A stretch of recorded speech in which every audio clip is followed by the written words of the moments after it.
Om Tyageshwaram Ramakrishnam Sharadab Matrarupin Vivekanandam Acharyam Natva Vakshami Shuddhi Yogena Chittasya Padena Vacha Malam Sharirasya Chavishajena Yopakarottam Pravaram Munina Patanjalim Pranjaliranutosmi. In our last class we discussed this sutra, Klesha Karma Vipaka Ashayaihi Aparamrishtaha Purusha Visheshaha Ishvara. It was the quality of Ishvara was described in that sutra. Those were technical terms, Klesha, Karma, Vipaka and Ashaya. Simply translated, this would mean our ignorance and the drives like desire, hatred, fear.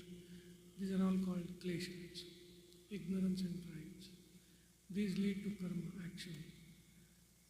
Action leads to its results called vipaka. An experience of that result leads to ashaya or samskara, which are subliminal impressions. And a special kind of purusha, purusha vishesha, which is aparamrishta, which is untainted by any of these or all of these, is Ishvara. That was, so to say, definition of Ishvara. Ishvara is the one who is never tainted by klesha, karma, vipaka, ashaya. These four, they, so to say, summarize bandha, bondage. And Ishvara is a special kind of purusha who is never tainted by these. The Jivan Muktas, they also are not tainted by bandha. But before becoming liberated, before attaining kaivalya, freedom, they had relation with bandha. They were bound. But that is not the case with Ishvara. Ishvara is ever free from bandha. That was the sutra, and in that context we discussed this yogic concept of Ishvara. Like Sankhyas do not accept Ishvara at all. Yogis accept, though they are sister philosophies, so to say, Sankhya and Yoga. This is one difference between the two. Yogis accept Ishvara. And Yoga vis-a-vis Vedanta, there are few differences. In Vedanta we accept Ishvara as the Srishti Sthiti Laya Karta. That is, most of us grow with that idea, so to say, that God is the creator, sustainer and destroyer of this universe. He is Sarvagnya Sarvashakta, all-knowing and all-powerful. And God, or Ishvara of Vedanta and Bhakti, has a metaphysical relation with the beings, jivas, or as yogis call them purushas, and the prakriti, nature. Ishvara has a metaphysical relation with these two in Vedanta. Either Ishvara is the substratum or the self of all these, or Ishvara is the whole and all these are the part. In some way or other, Ishvara is metaphysically related to the Purushas and Prakriti. Then Ishvara has the capacity to bestow grace and liberate jivas. Ishvara is Nitya Shuddha Buddha Mukta, ever free, and he is the teacher of all. These are the qualities of Ishvara as accepted and propounded in Vedanta and Bhakti schools. Now, Patanjali has already accepted two of these. When he says Ishvara Pranidhanadva, that is, a yogi can quickly attain to a Samprajñata Samadhi, the highest spiritual experience, by Pranidhana of Ishvara. Now, Pranidhana is Bhakti Vishesha, a special kind of devotion. Through that, Ishvara becomes propitiated, favorably disposed, and wills, desires, avidyana, that may this yogi progress. By that sutra, Ishvara Pranidhanadva, Patanjali has already accepted that Ishvara has the capacity to bestow grace and liberate the Purushas. Same thing as accepted by Vedanta. Then through the last sutra, Klesha Karma Vipaka Ashaya, he Aparamrishtaha, he accepts that Ishvara is Nitya Shuddha Buddha Mukta. Ishvara has no bondage at any point in time. So these two already has accepted. Yoga doesn't accept metaphysical relation between Ishvara and Purushas and Prakriti. Metaphysically, they are not related, so to say, as they are in Vedanta. That is one difference. And Ishvara is not accepted as the Abhinna Nimitta Upadana Karana, or non-different material and efficient cause, as it is accepted by Vedanta, as Srishti Sthiti Laya Karta, as the creator, sustainer, destroyer. Yogis do not accept that. But these two qualities they have already accepted. Patanjali has recorded these two qualities, that Ishvara has the capacity to bestow grace and liberate jivas, purushas. And he is Nitya Shuddha Buddha Mukta Svabhava. He is eternally free. Two more qualities he will accept before getting into the details of Pranidhana, because he has referred to Ishvara and Pranidhana, two words, Ishvara, Pranidhana. So he is explaining what is Ishvara now. Then he will take up what is Pranidhana, or that Bhakti Vishesha, by which Ishvara is propitiated and blesses the yogi. That will come later. So now Ishvara is being described. He is Nitya Shuddha Buddha Mukta Svabhava. The next sutra is the Sarvajnatva, or all-knowingness of Ishvara. That is what is stated. Tatra Niratishayam Sarvajnatva Bijam. That is the sutra. Tatra means in Ishvara.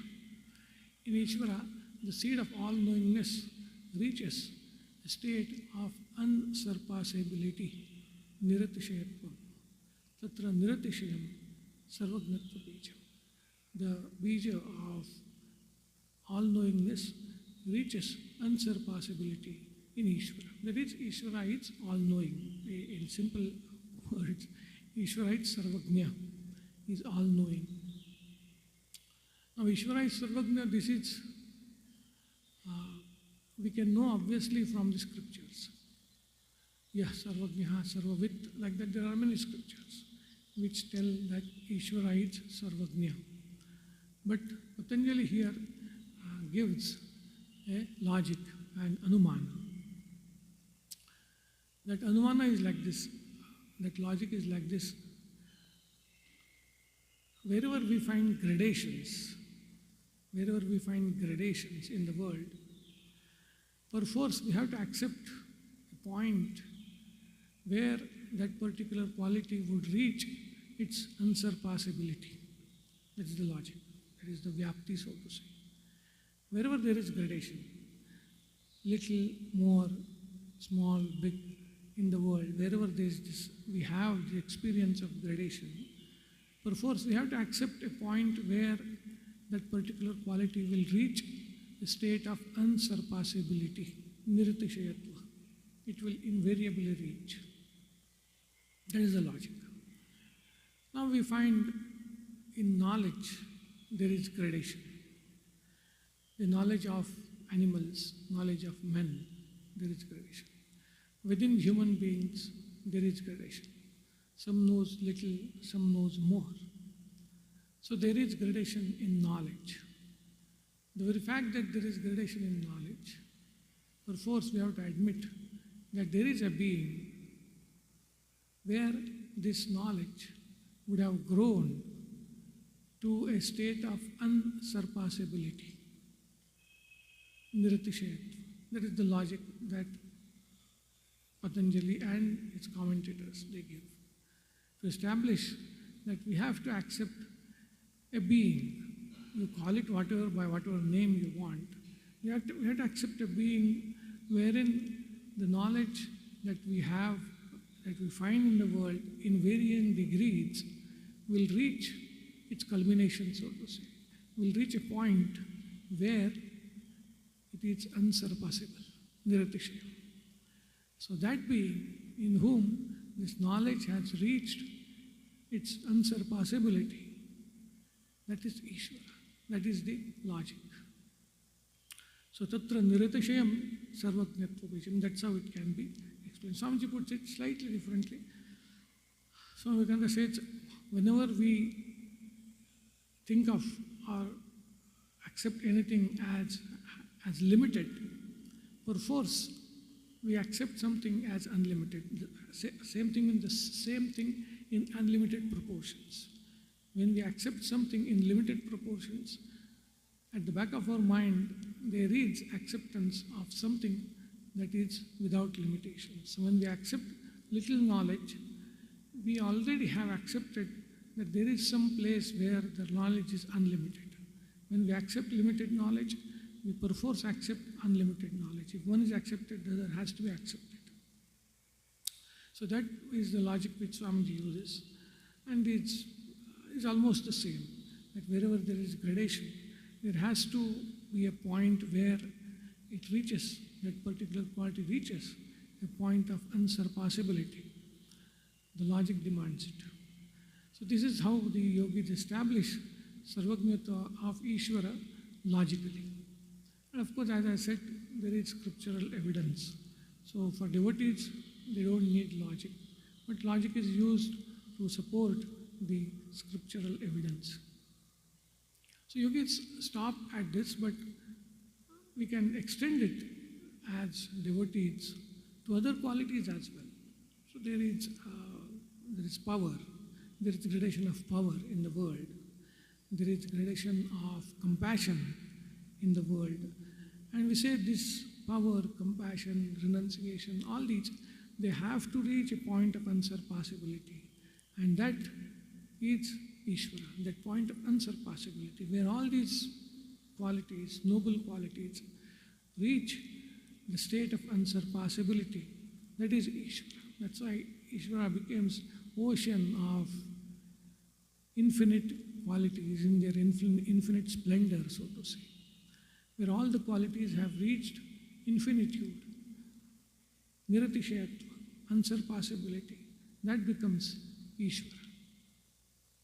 Yogis do not go into the other qualities. They are looking only at the knowledge part.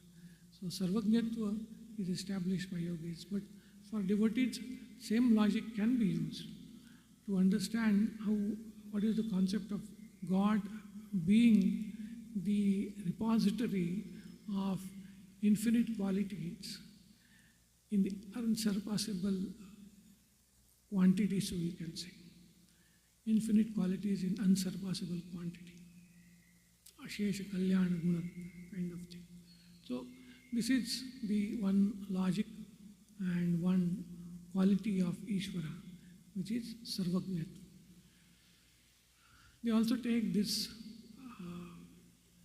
during this discussion, the discussion also comes that if Ishvara has the capacity and knowledge to bless devotees, bless yogis who approach him, but then is not Ishvara becoming partial, like he blesses some and he doesn't bless others, he doesn't help others. He blesses only those who come to him and seek his guidance, seek his blessings, and he doesn't bless those who don't seek his blessings. So is there an element of partiality? So the answer is like the heat of the fire. So fire is there ready to give its heat and light. But to get it, we have to approach it, we have to go near it. And those who don't go near it do not benefit from that. Now that doesn't make fire partial. The impartiality remains. Those who go near the fire get the benefit. Those who do not go, they do not get the benefit.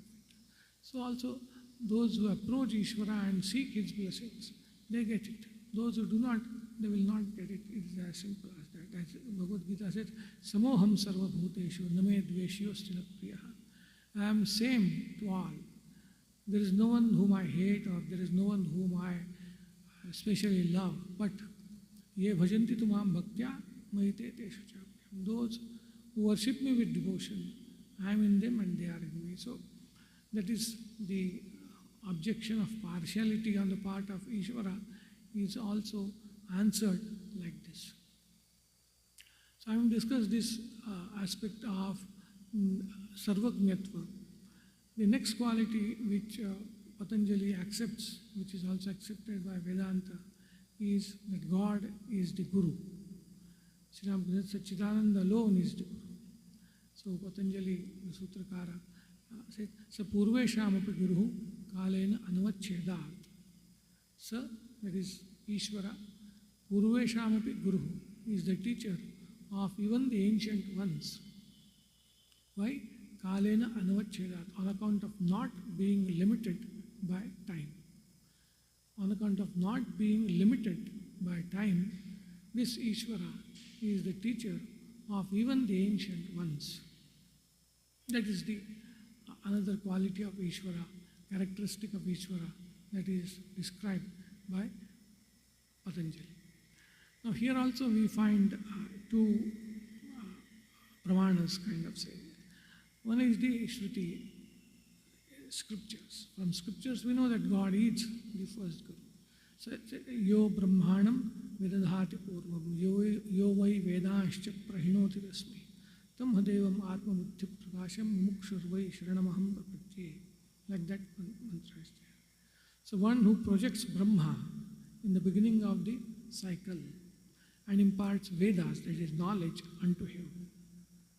That Deva, that luminous being who illumines my heart, I take refuge at its feet. So that is the mantra. So there we come to know that Brahma is the first born, so to say, in this creation.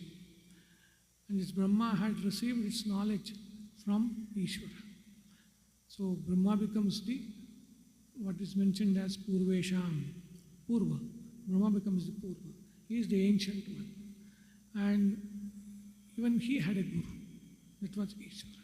So that we get this from the scriptures themselves.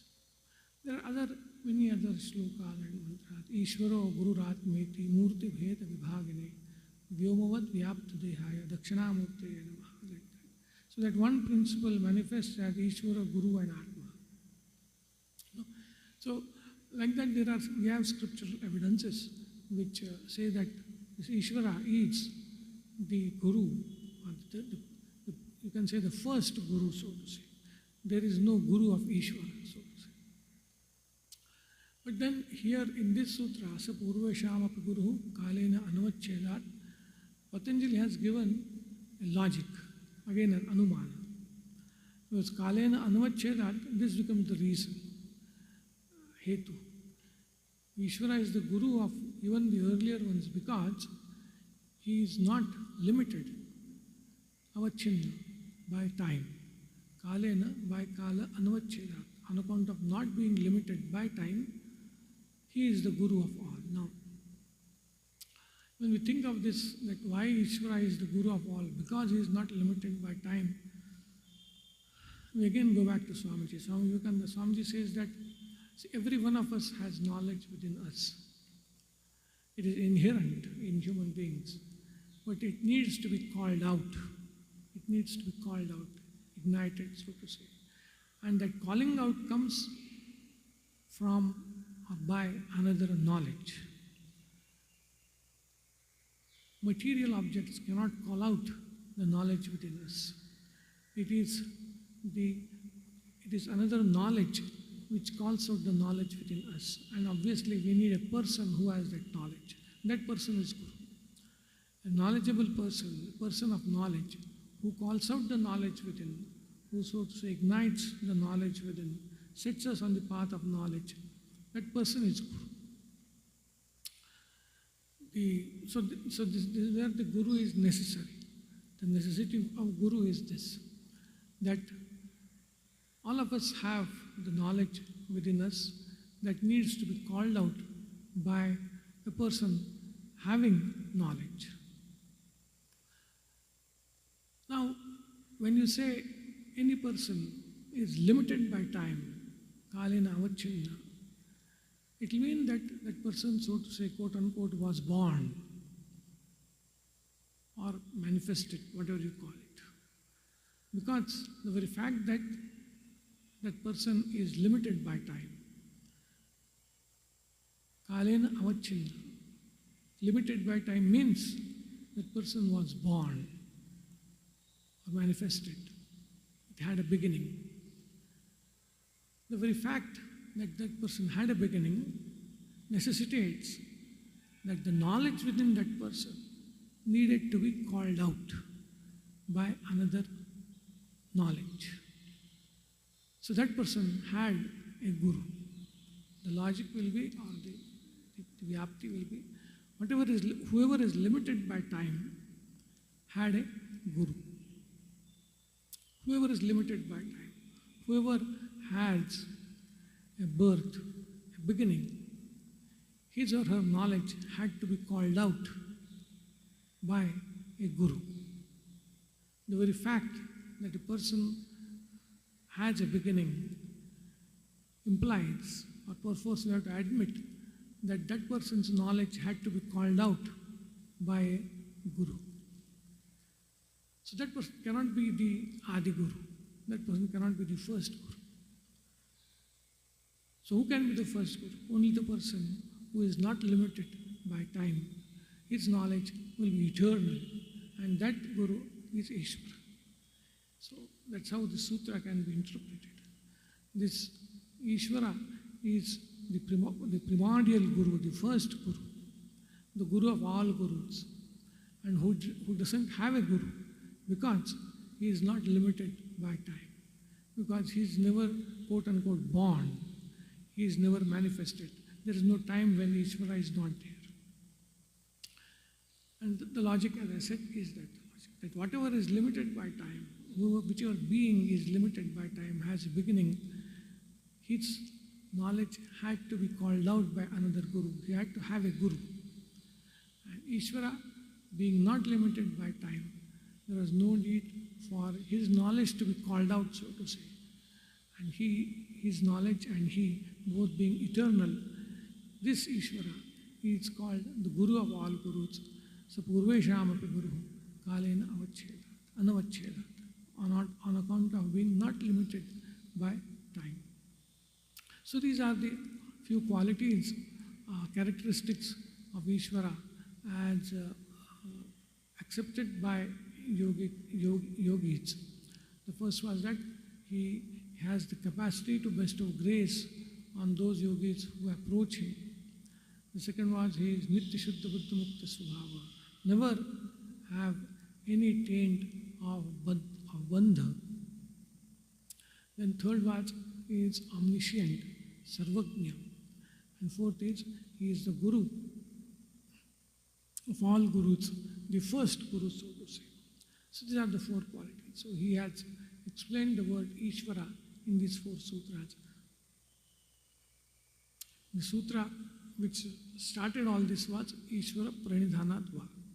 So by Ishvara Pranidhana also, the Samadhi can be attained quickly, as it can be if one has abundance of upaya and tivra samvega. That's how it started. The concept of Ishvara Pranidhana came because of that.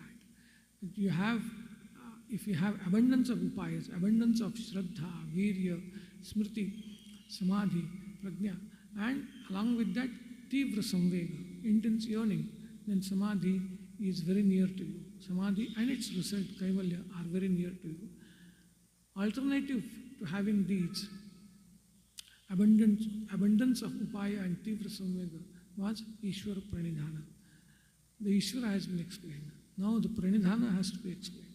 That he will take up in the next, so to say, two, three sutras, where he starts with Tasya Vachakaha Pranavaha.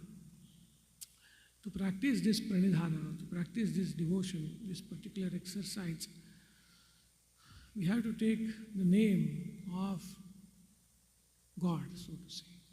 And that the well-established name of God is Pranava or Omkar. So it says Tasya Vachakaha Pranava. Pranava is the name of Ishvara, so to say. And then it will further, he will explain, which we'll see in our next class. Om Shanti Shanti Shanti Harihi Om Tat Sat Sri Ramakrishna Arpanamstu.